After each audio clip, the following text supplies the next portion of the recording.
整梅酒浸番茄，我哋準備1碗嘅車厘茄，咁就要將車厘茄咧切十字架咁樣切個十字形，每一粒咁樣切個十字形，一陣間擺喺滾水度焯一焯，再剝皮。全部番茄咧切好晒啦，而家就去攞滾水去渌佢。而家烚番茄，咁我哋就攞啲水啦，然之後開大火煲滾佢。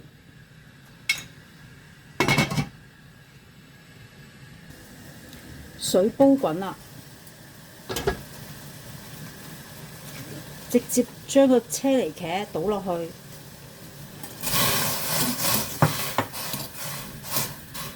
5秒到啦，熄火啦，熄火，然之後即刻撈返上嚟。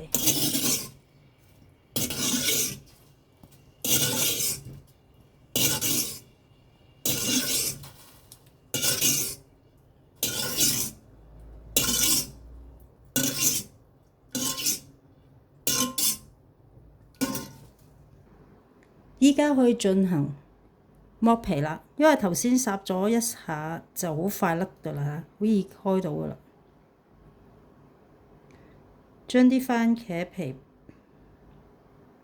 撥走，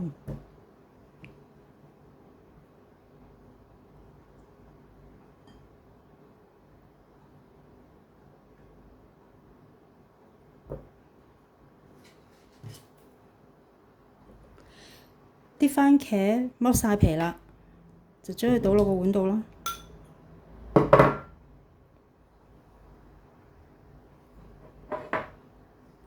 跟住就將啲話梅倒埋落去，不過咧，我覺得剪開佢咧，等佢更加出味咯。將啲話梅肉咁樣剪開佢，等佢更加入味啲。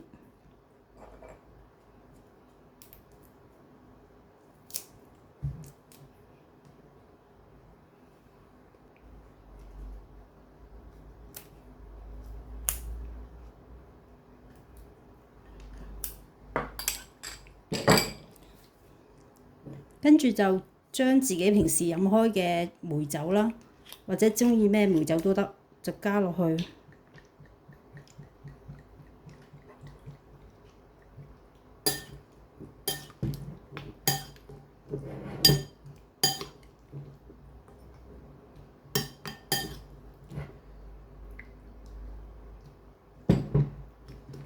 撈勻佢。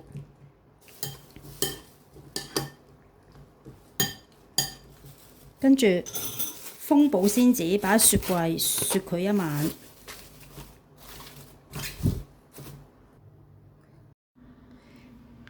然後擺喺雪櫃雪佢1晚。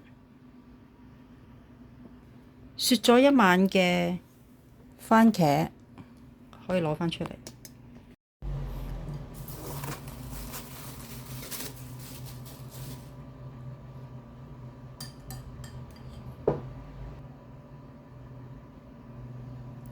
剩翻落嚟嗰啲咧，都可以再浸第2轉，不過可能咧個味就減弱咗啲，可以再加多少少梅酒啦，或者加多2粒話梅落去。